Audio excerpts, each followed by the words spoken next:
mo? Wala. May, Ano bakit? may sasabihin lang ako. Ano yun bakit? May pera ka ba? Wala man ako ngayon. Bakit? Bakit anong gagawin mo naman sa pera? Kasi may problema ako eh. Bakit? Anong gagawin mo? Mayroon ka bang 50KD? 50k day. Oo. Tingnan ko yung pera ko bakit Bakit 25k lang meron ako ngayon? Wala ka bang 50KD? Wala bakit? Ang kailangan mo 50k day. Oo. Sige. Oh, Ayun mo na ako. May problema lang ako eh. sige. Ito bakit 25k lang may bigay ko sa'yo. 25KD. Oo. Tapos maghiram ako sa'yo ng 50KD. Oo, 50k Kulang ka man day. ng 25KD. Oo.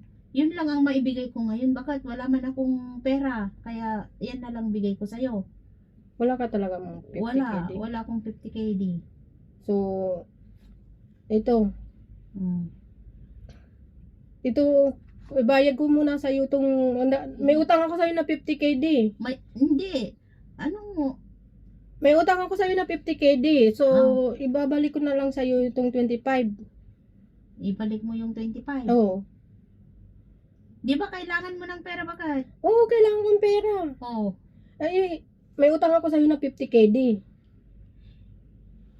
May utang ka na 50k. Oo. Tapos, Ibalik ko sa'yo yung para mabayaran ko na yung kalahati. ibalik mo sa akin ito. Oo. Di ba kailangan mo ng pera bakit? 50KD nga. Oo. Tapos, babalik ko sa'yo yung 25KD. So, kulang ka pa ng 25KD.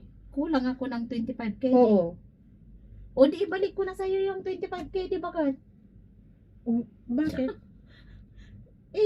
Kulang ako ng 25k, di ba? Di ibalik ko na sa'yo ng 25k. Wala. Tama ba yung ginagawa natin? Ulitin nga natin.